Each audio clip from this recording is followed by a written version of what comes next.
Each book is designed to present a fear that a child is likely to have in their life, and how the love of God will help them overcome each and every fear. Hello everyone, and welcome to the Homepage Network. I'm Julianna Vogt. Today we would like to focus on an excellent book for kids ages 6 through 12. It's called The Boy Who Found His Name. It's taken from a book series titled Papa Tom's Tales, a grandfather's bedtime stories. The reason I like this book so much is that it helps kids overcome their fears. Today we have the opportunity to talk with the author, Papa Tom himself. Hello, Papa Tom. Hi, Julianna. How are you? Good. What motivated you to write this series of books?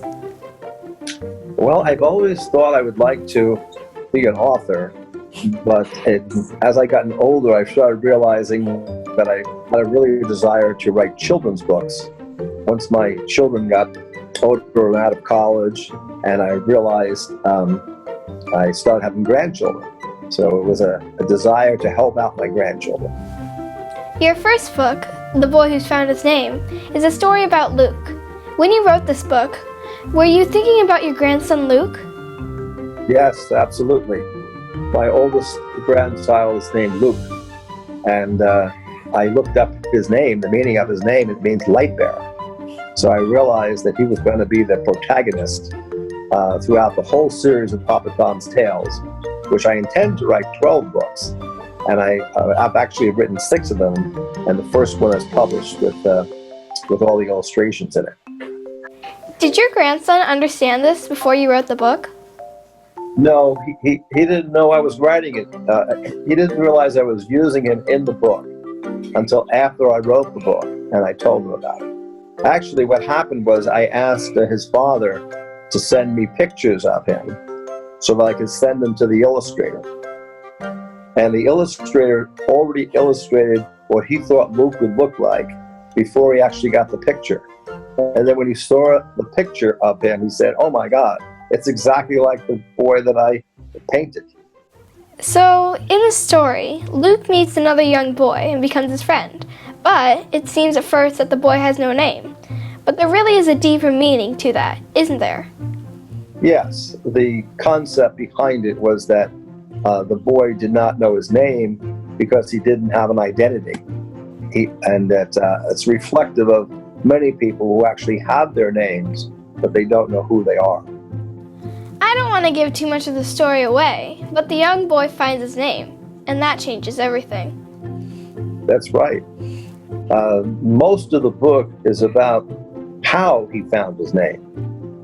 And the importance of that is that we can only find our real identity from God our Father.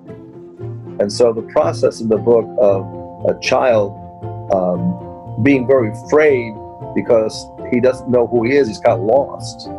But how does he go from being lost and disconnected to everything, to other people, to himself, is overcome by having Luke taking him to heaven, actually. And he meets God the Father. And in that process, that's how the young boy finds his name, because God tells him what his name is.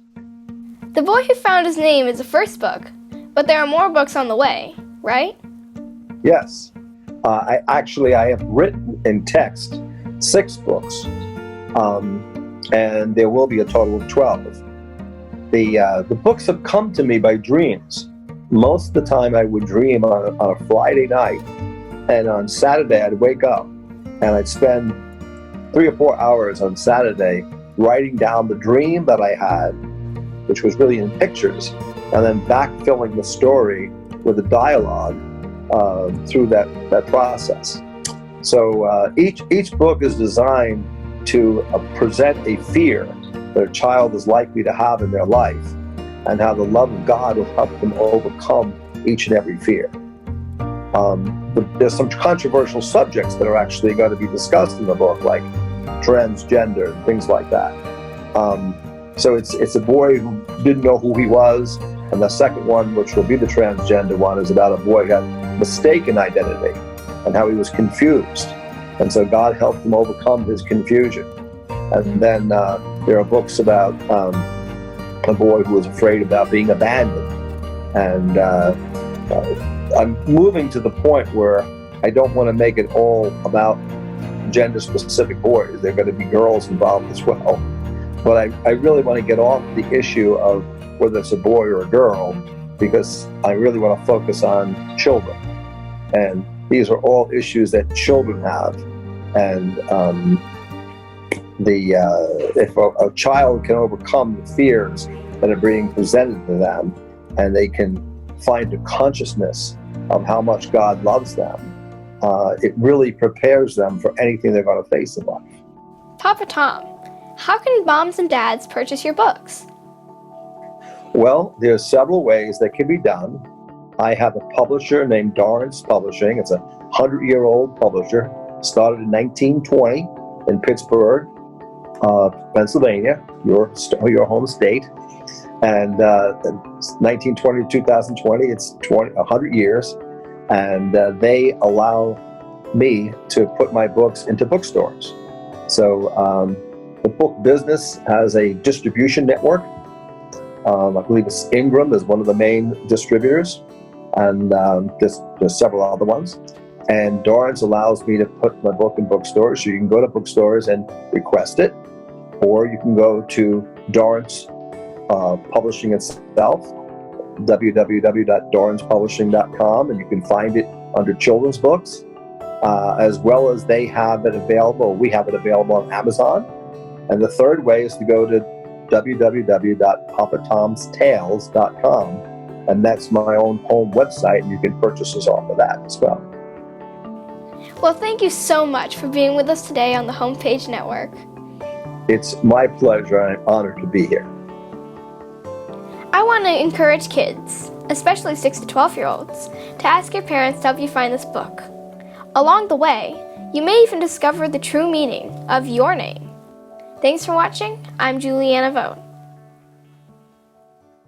Hi, I'm Julian. And I'm Anya. People come to us for puzzles, Pennsylvania wooden toys, art kits, and games, but mostly for shared experiences. We sell games because when people share an experience, it builds relationships and builds community. So come in for a board game, and whether you end up settling Catan, growing a forest, or building train lines, you will end up telling a story together. One you may never forget.